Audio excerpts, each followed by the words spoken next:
Hello, everyone, and welcome back to English Talk Bini, the friendly podcast where we make English feel easy and fun. I'm Bini. And I'm Jake. We're so glad you're joining us today. Before we jump in, a quick little reminder. If you love learning English through natural, real chats like this, hit that like button and subscribe to our channel. Yeah, subscribing isn't just about us, it's about boosting your own English progress. Every new subscriber gets one step closer to speaking more freely. Today's episode is extra special. Totally. We made this one because of a super request from one of our amazing subscribers. If you're watching right now, you know who you are. Thank you so much. We really appreciate when you share what you'd like to learn. This show belongs to you guys. So, today we're diving into 3 little words that trip up almost every English learner: be, been, and being. They look so similar, sound kind of alike, but they do different jobs in real conversations. Beginners often see them and think, oh no, more grammar rules. But don't worry, we're keeping it relaxed. No scary charts, no long definitions, just easy, everyday English talk. By the end, you'll feel way more sure of yourself. Not perfect, but confident, and that's what counts most. Let's start nice and slow. Tell me, Bini, when you were first learning a new skill, like a language, did you ever feel nervous about speaking? All the time. I worried about messing up and people judging me. Me too. I used to think, what if I say the wrong thing? What if it sounds silly? A lot of our listeners feel exactly the same.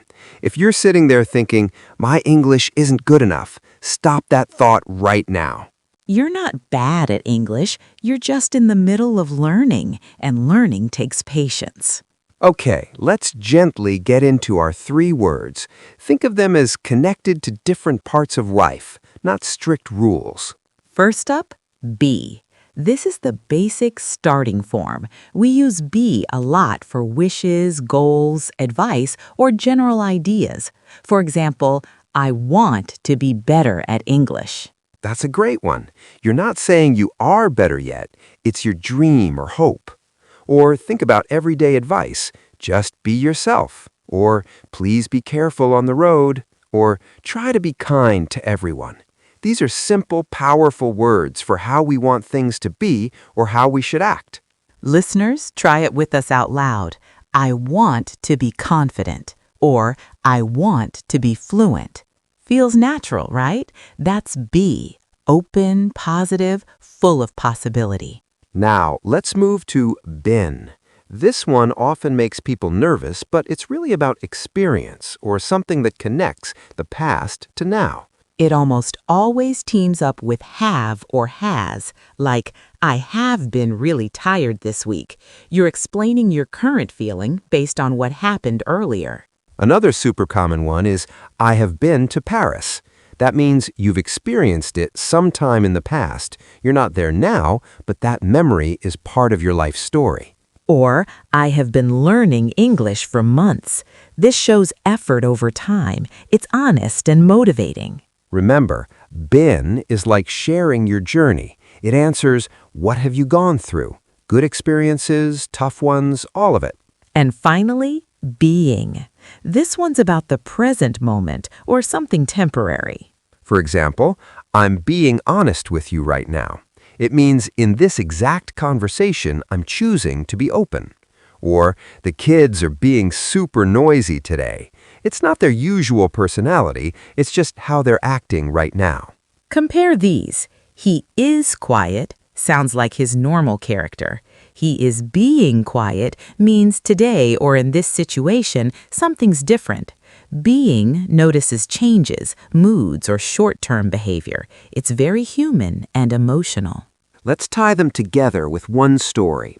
Imagine your English learning path. I want to be really good at speaking. That's your goal. Be. I have been studying every day. That's your effort so far. Been. And now I'm being more relaxed when I talk. That's the change happening right now. Being. See? Same person, same journey, 3 words, 3 feelings. Okay, Let's be real about mistakes because everyone makes them. People often say things like, I am been happy, or I being careful. No big deal. It's a sign you're trying. The fix is gentle. We say, I have been happy, needs have or has, or just be careful, simple command. Another common one, you are being so sweet today, perfect for temporary kindness. But you are sweet, that's about who you are always. Small difference, big vibe shift. In real life, these words show up everywhere. At work, be professional. Sharing stories, I have been stressed lately. With friends, why are you being so funny today? The secret to using them naturally? Don't overthink rules, just speak. Even native speakers pause or fix themselves. Mistakes aren't failures, they're progress. Silence stops you from improving. Keep talking, keep listening. Quick confidence boost. Say this out loud right now. I have been practicing English and I am being kinder to myself about mistakes. Beautiful. It uses all three ideas without pressure. If this episode made these words feel less scary, please give us a like and subscribe to English Talk Bini. We're here to keep English real, simple, and connected to your daily life. Thanks for hanging out with us today. Keep going. You're doing awesome. Bye, everyone. See you next time.